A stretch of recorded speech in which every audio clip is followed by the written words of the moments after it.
Spotify's security shenanigans, Microsoft's Copilot tricks, and Amazon's shifting podcast strategy.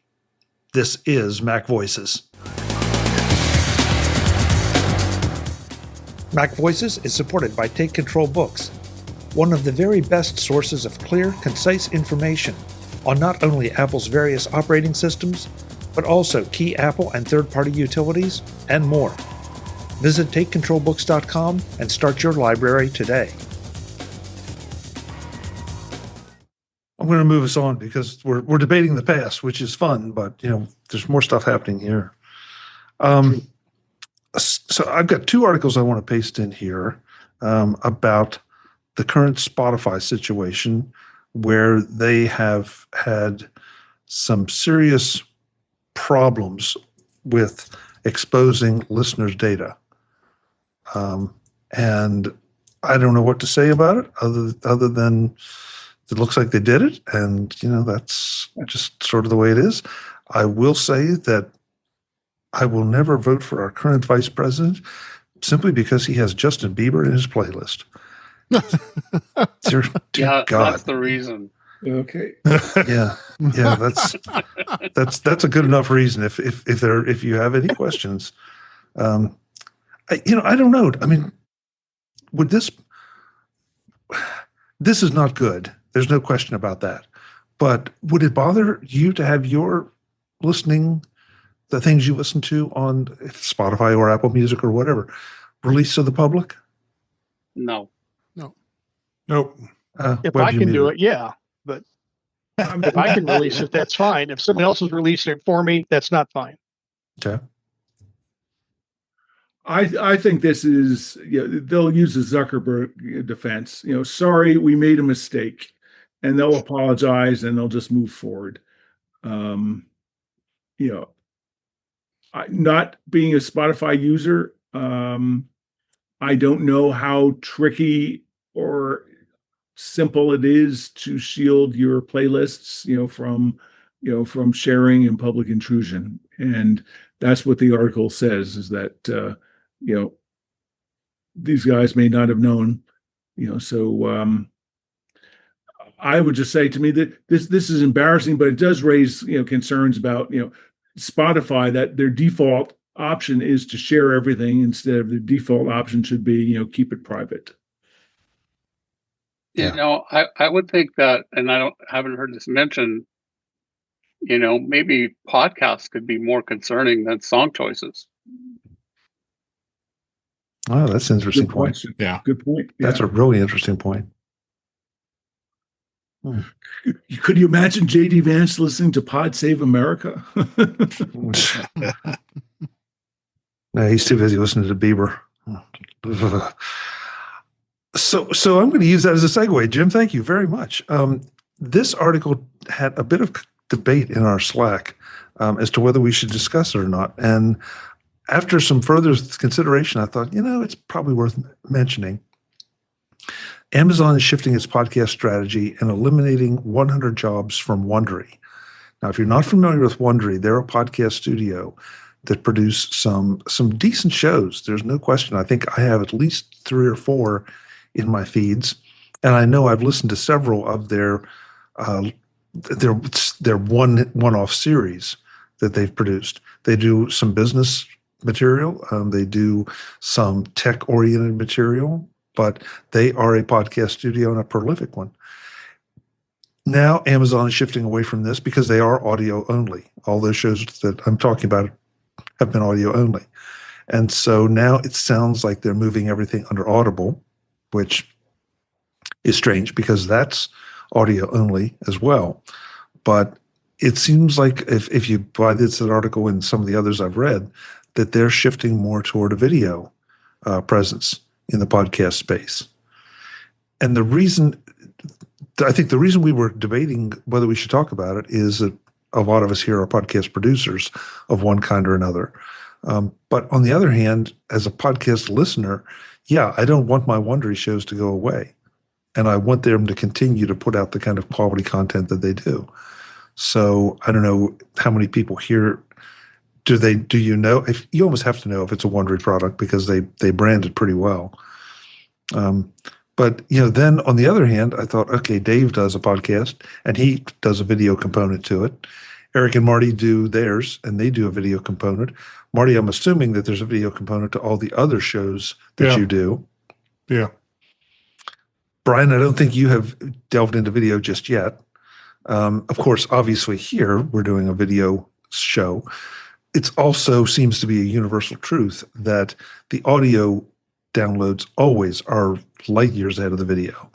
But you almost now in today's world have to have a video component. So I don't know. And Mark, you were the one that brought this to the table. Do you think this is a bellwether? Yes. In this sense, I think, there's been, maybe over the past 8 or 10 years, a lot of excitement about, podcasts. And if you take that in the narrow sense, that basically means an audio download. I think concomitant with that, we've seen an explosion of all sorts of YouTubers who offer, video content. So now I think that the term podcast has been polluted to mean both audio only and video a la YouTube. So I forget, a couple of years ago, Chuck, you pointed me to Wondery or vice versa, and I've listened to them and I like them. They're very good shows. However, it has a big difference from this type of show in that it's all scripted, which means you need to have people who write scripts, you need to have people who research, et cetera, et cetera, et cetera. So while I've found that they do have very good high quality shows, I noticed a couple months ago that they came out and they said that except for current or recent, whatever recent means, recent shows are now behind a paywall. So they've been pushing people for a long time to try to subscribe. That way you can binge listen to everything. So I suspect that the motivation is more more financial, that they're trying maybe to rationalize their cost basis. Because I've seen two different stories that say 100, or another one says 110 people were let go, and it's possible that they were that overstaffed and bloated in their organization, or it sounds to me like maybe that's just going to be a hit to some of the production, because we can get together, we can gab, you can reduce it with video, you can reduce it with audio, to have the range of things they're doing on business and history and adventure and all sorts of their other shows. That takes researchers and that takes writers. So I suspect that what this means is that the boom of audio only podcasts, I think, I hate to use the term again, I think we're going to flatline and stabilize. I think short form stuff on YouTube, I think, is clearly in the ascendancy. Marty? Yeah, thinking about it, this makes sense to me, at least, as an Audible subscriber. I think Amazon wants to drive the audio only stuff to the same platform where people are going to be looking and buying books on, I call them books on tape, but you know what I mean, digital books that people can listen to. And then they have all of these other podcasts that they can draw from. And if they're monetizing them, as Mark was saying, then it just becomes part of that stream that Audible does. The video podcasts or the vodcasts, they probably want to keep on Amazon and find some way to integrate that into Prime or some other kind of packaging where people can get short form video or video altogether. So Amazon has that a foot in that venture. Dave. Yeah, just going back to Brian was going to talk about too. There's an incredible amount of podcasts on this platform, notably in the sports area. New Heights, which is the Kelsey brothers, and they've become extremely popular. They paid them a deal to have sponsorship, so you're seeing a lot of these podcasts like that are here. They're doing both video and audio, so they have a very pretty popular YouTube channel, 2.5 million subscribers. So, you got the power of celebrity. But I see that Wondery was becoming relatively popular for just that reason alone. But I see the point too, because a lot of it was audio, and there's no point Amazon keeping a platform like that open. Just with, like you said, Marty, it's Audible's been around forever, and they've owned it for quite some time. So why not just meld it into that, like they've done other things? Brian? Yeah, just as Dave was saying, I couldn't believe how many different shows that they did. I had no idea. I understood. There's a couple like one-off type shows that I listened to rather about different companies. A couple of business-focused ones, but I had no idea and not just in that particular space, but the wide aspects of all these different topics. So very interesting. Yeah. Yeah, and to Dave's point, Dave, how did you say it? That they have a lot of the popular things, the pop culture-y kind of things that have given them a lot of visibility. But it's sort of the meat that has always appealed to me. That they take things, they distill it down, they tell a story, they hit key points. I think for the ones that I know anything about, it makes me feel pretty good about the rest of them, because I feel like they keep it pretty accurate. There's not a lot of elaboration. There's not a lot of stretching. They tell the story and then they move on. And I really like that. I value those. So I sincerely hope they continue. No, I'll go back to that. That show is very popular because the popularity of both those players. The show is very entertaining, and they are very funny. Obviously now Travis is still playing football, and as well knows for his team, and then of course the Taylor Swift angle to that whole thing kind of helped them along as well. And let's admit that, because it's obvious that helped too, but that made them becoming even more popular. And then Jason Kelce as well. So not I'm overanalyzing this show, but I think just it standing out and then getting Wondery to sponsor them, that's really where they got more popular. But now Amazon, I see their point there. Like I said, move it over to Audible. So Dave, I haven't listened to the show, but I can't imagine either of the Kelce brothers has a script. They're probably it's probably free form. So that my point is the high production value that Chuck was saying he enjoyed, and also which I enjoy. Those, it's uncertain if those are going to survive or if they're on the chopping block, because they have a high cost and not quite sure. I have no idea what their viewership numbers is, but they're huge. By trying to bury it and saying, oh well, it's going to be better and we're going to merge it with this other sound service, that sounds like a corporate version of let's bury this problem in the cat litter box. Actually, I hope I'm wrong. I want to be wrong, but that's what I'm thinking. Actually, I would say they do have producers. They have people that are doing all the heavy lifting for them. So it's not them alone. They're the entertainment of the show. But they definitely have people. Both of them make. Exactly. They compensated for. Yeah. So and I'm sure what Webb can definitely comment on what. You're right. It started as just they had one little producer behind the scenes. Yeah. They kind of organized it, and now they have a crew.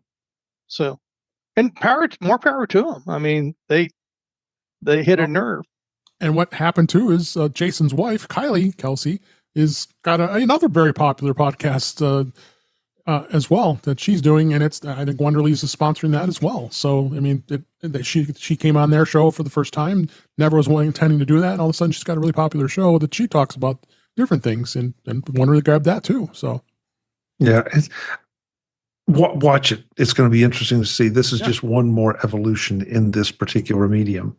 And that's one reason I wanted this conversation, exactly why I decided to have us talk about it, because yes, we're creators, but we're also consumers of it. And judging by some of the comments here in the chat rooms and all, everybody has a different way of looking at it because they enjoy different kinds of podcasts. Guys, we're running over time. I'm going to do one last thing because I feel like we have to do a Microsoft story. I'm sorry. We just have to. And that is, and look, I admit that this headline is a little clickbaity, but it is also, somewhat accurate. Microsoft is trying to trick you into using Copilot. And if you read the article, you have to use the Bing search engine. And if you try to access one of the large language models from there, it kind of sneaks in Copilot at the top and encourages you to, use that as opposed to go in. So it's not exactly an accurate headline, but if you try it, you'll see what they mean. And I think there is a little bit of justification that, yeah, they're not just feeding you the thing that you normally would get with Bing. They're inserting their own little advertisement in it. Google does it too. Google does it too because whenever you search something on Google, Gemini's coming up and giving you the result. So they've got a complete integration to it right there, then and there. Same thing with using Bing as your search engine page and searching on there. Microsoft's doing the same thing. So you've got Microsoft some major investments. If anything announced, I can't remember the dollar amounts, but billions of dollars into beefing up their systems to handle all the traffic that's happening. And the AI is just crazy right now, honestly. Dave, I'm going to challenge you on that a little bit because I have Google open and I just typed in ChatGPT into Google and I get links for ChatGPT and OpenAI. But if I type it in on Bing, if I open Bing and type in ChatGPT, I get pushed to try Copilot. That's the part that bothers me. You're absolutely right. Oh yeah. If I type something else in fact, earlier I typed in Michael Spindler into this, and I got into Google, and I got the little AI summary of Spindler. So yeah, Google has integrated a little more smoothly, but also is delivering me the results. The Bing thing, I don't know. Just it feels a little shaky. Well, they've changed this since. I mean, they have the AI mode that you can turn on right before you even search. But yeah, you're right. Something has changed here. They don't have this now. Yeah, you got to pop over to AI mode, and then it does it. Interesting. That's and on Microsoft products in general, I run 365. I am constantly being coaxed to use Copilot. Yeah. Yep. Well, when I'm at work, I have to. So, yeah. Well, when we talked last week, we talked about how the download numbers for Copilot stack up against ChatGPT and some of the others. So I think that's what resonated with me here is that okay, is Microsoft starting to get a little desperate, or are they just being Microsoft? I think the latter. I think both, but I would put the latter above desperation. So, guys, thank you. We got through a lot. There were only a couple things that I'm going to leave on the table for tonight, but thank you. This was really, really good. Really appreciate everyone being here. Let's go around the room. Let folks know where they can connect with you if they have comments or questions they want to throw to you directly, and then we'll head to After Dark. I'll keep the same order. Dave Ginsburg, thank you very much for being here. Stop buying microphones and tell us where they can find you. I got to stop buying dock stations too. You can find me at In Touch with iOS, intouchwithios.com, YouTube channel, youtube.com/intouchwithios. I'm on Vision Profiles podcast, and sadly we had to miss it yesterday, but we'll get it next week. That's on Monday nights. Here on Tuesdays, the show In Touch with iOS, we record on Thursday nights, 8 p.m. Eastern, as well as occasionally on the Mac show on the British Tech Network, and then Mastodon, Blue Sky over there at Dave G65. Thanks again, Chuck. Thank you, Dave. Eric Bolden, the man with the amazing haircut, or something. I don't know what that is. I said earlier, if you weren't here for the pre-show, folks, there's a Bride of Frankenstein vibe going on here. Eric, where can folks find you and your butterfly? They said it's like memory modules. You just keep inserting them and you get more space. I'm not sure. I can be found on Mastodon at EA Bolden at mas.to. And then Monday nights on Vision Profiles for Vision OS, Tuesdays here for Mac OS and all sorts of wonderful news on MacVoices, and Thursdays on In Touch with iOS. So I can get all my OSs for the week. Great. Thanks so much, Eric. Really appreciate it. Marty Gensius, I'm glad you made it back for the show. I know that there wasn't a big window of time, but I'm glad you made it. Where can folks connect with you? I figured out what Eric, his photo reminds me of. It's like Eric as a chia pet with all that stuff. Yeah, you got a hand palm on that one. I thought he was the Queen of England. Yeah. See, there we go. Elegance and yeah. You can find me at Gensius, Jencius at mastodon.social, also at Blue Sky with the same spelling. Monday nights with Vision Profiles. It's true we skipped last night because I was tied into some family stuff, but I'm going to do a pro note tonight on the new Vision OS 26 Beta 5 that came out just about 4 hours ago, and update folks on what's the difference with that from previous betas.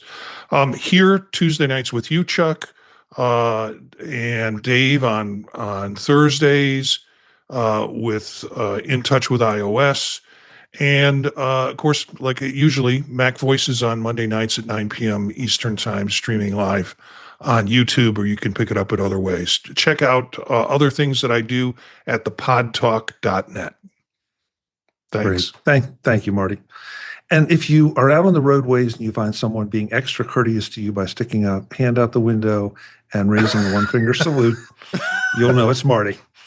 You'll know it's Marty. And your blinker's probably broken. That's what it is. Well, Bixby, I don't know why you continue to show up for this circus, but I'm sure glad you do because it's great to have you. Where can folks find you? Here again, I still stick with Blue Sky because I like the name. So it's Web Bixby at Blue Sky, WEBBIXBY. You can find me there. Thanks, you can find me Web. everywhere else too, but that's one that I promote here. So No, thanks so much. Brian Flanagan Arthurs, I hope you continue to stay indoors and stay cool.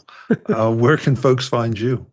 Appreciate it. Thank you. And thank you as always for having me. Best place to reach me is on my website, brian8944.com. You can find me regularly here on Tuesday evenings. And then definitely encourage you to check out the podcast On the Desk of Brian. New episode just dropped today. Your Great. little sticker right there, Brian. Yay. Thank you. Okay. Someone who's turning into our resident Apple history researcher, Jim Ray. Jim, thank you so much for being here and for adding some clarification on the early days of Apple. Where can folks connect with you? Yeah, I lived through that and I couldn't remember it. So, but we didn't have Wikipedia at the time or even the internet. So, just Mac Week, right? Wow. Yeah. Remember, it used to be like, oh, Mac Week showed up, drop everything. We're going to read the internet today.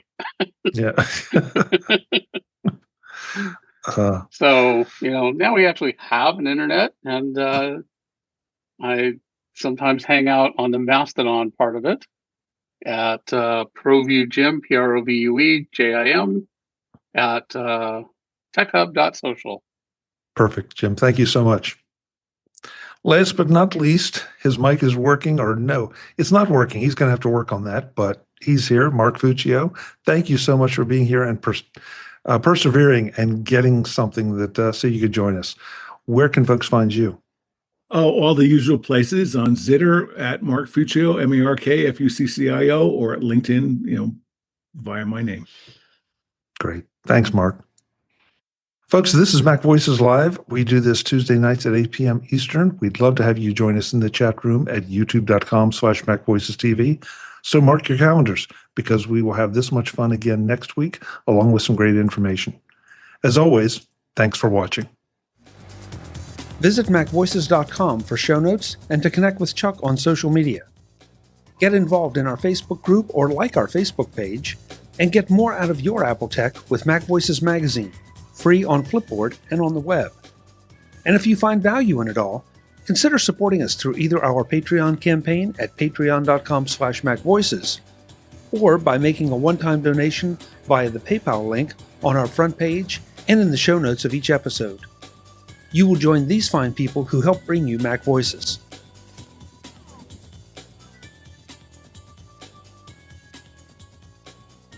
Advertising handled by Backbeat Media at backbeatmedia.com. Bandwidth provided by CacheFly at cachefly.com.